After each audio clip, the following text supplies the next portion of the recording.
Special में आपके साथ मैं हूं अभिषेक कात्यायन। शुरुआत करेंगे बड़ी खबर से। सुप्रीम कोर्ट में आज वक्फ के नए कानून को लेकर सुनवाई हुई है और यह सुनवाई कल भी जारी रहेगी। सुप्रीम कोर्ट का वक्फ कानून पर बड़ा सवाल है। सुप्रीम कोर्ट ने गैर मुसलमानों की एंट्री पर सवाल उठाए। तो इस वक्त की बड़ी खबर आ रही है, सुप्रीम कोर्ट ने गैर मुस्लिम की एंट्री पर सवाल उठाए हैं और केंद्र सरकार को नोटिस जारी किया है। जवाब मांगा गया है। कल भी इस मामले पर सुनवाई जारी रहेगी। सुप्रीम कोर्ट ने आज इस मामले पर सुनवाई की है। वक्फ के नए कानून को लेकर सुनवाई हुई और इसमें जो बड़ा सवाल जो सामने आ रहा है वो ये कि गैर मुस्लिम की जो एंट्री की बात कही गई है कि वक्फ बोर्ड जो होगा, इसमें वक्फ की जो कमेटी होगी, इसमें गैर मुस्लिम भी रहेंगे। इस पर सुप्रीम कोर्ट ने सवाल उठाए हैं, केंद्र सरकार को नोटिस जारी किया है और जवाब मांगा है।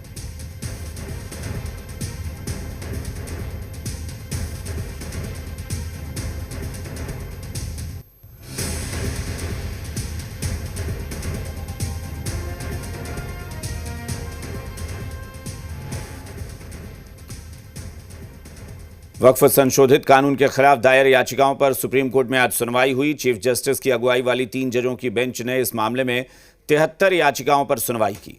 इस दौरान कपिल सिब्बल, अभिषेक मनु सिंघवी, राजीव धवन और दूसरे वकीलों ने याचिकाकर्ताओं का पक्ष रखा और वक्फ कानून को मुसलमानों के अधिकार का हनन बताया। सुनवाई के दौरान और क्या क्या हुआ वो इस रिपोर्ट में देखिए। सुप्रीम कोर्ट में वक्फ संशोधन कानून के खिलाफ दायर याचिकाओं पर सुनवाई के दौरान कपिल सिब्बल, अभिषेक मनु सिंघवी, राजीव धवन और दूसरे वकीलों ने याचिकाकर्ताओं का पक्ष रखा। कपिल सिब्बल ने दलील देते हुए कहा कि इस कानून से आर्टिकल 25 का उल्लंघन होगा। आर्टिकल 26 धार्मिक स्वतंत्रता देता है। आर्टिकल 26 का भी हवाला दिया गया। संपत्ति मैनेजमेंट का अधिकार देता है। वक्फ कानून संविधान के खिलाफ है। मुस्लिम सदस्य तय करना सरकार का काम नहीं है। मुस्लिमों के उत्तराधिकार पर दखल है और 20 करोड़ लोगों के अधिकारों पर लूट है। इतना ही नहीं, सुप्रीम कोर्ट में बहस के दौरान कपिल सिब्बल ने नए कानून के उस प्रावधान पर भी सवाल उठाए जिसके मुताबिक एएसआई संरक्षित स्मारक को वक्फ नहीं घोषित किया जा सकता।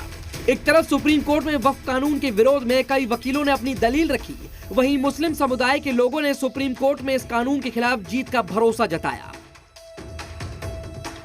वक्फ को लेकर आज से कानूनी प्रक्रिया शुरू होने वाली है। आज पहली हियरिंग होने वाली है सुप्रीम कोर्ट के अंदर। कैसी देखेंगे? उम्मीद है, ना उम्मीदी है, या दिमाग में क्या चल रहा है आपके? उलझन है, क्या है? सुप्रीम तो सुप्रीमो है।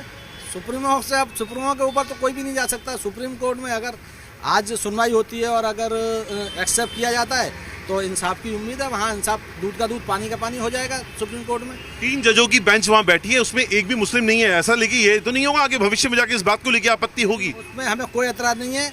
हमें सुप्रीम कोर्ट पे पूरा भरोसा है और सारी मुस्लिमों को भरोसा है, तभी तो जा रहे हैं। भरोसा है तब वहाँ सुप्रीम कोर्ट जा रहे हैं। भरोसा नहीं होता तो नहीं जाते। बेग साहब, पहली हियरिंग, उम्मीद है इंसाफ होगा, या आप क्या मानते हैं कि अब सुप्रीम कोर्ट किस तरह से न्याय को देखेगा यहाँ पर?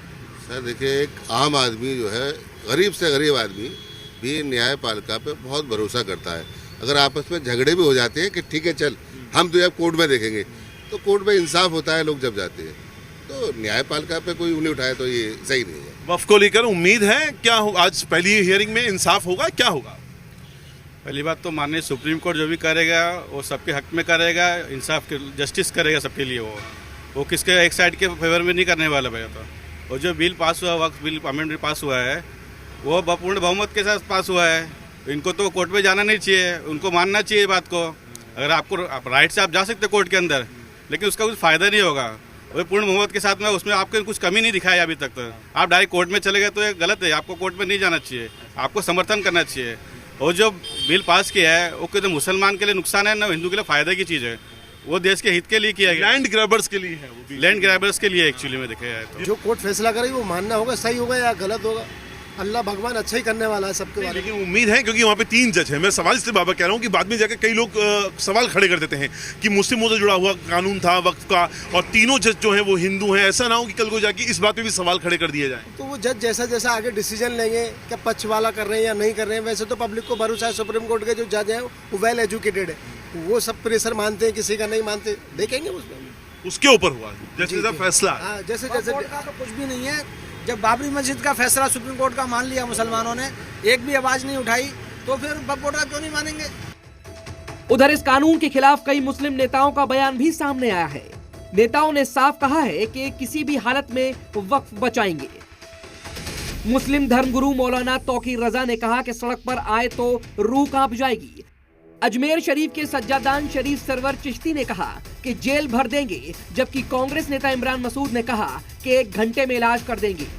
जमीयत उलेमा के अध्यक्ष अरशद मदनी ने किसी भी हालत में जमीन नहीं हड़पने की बात कही।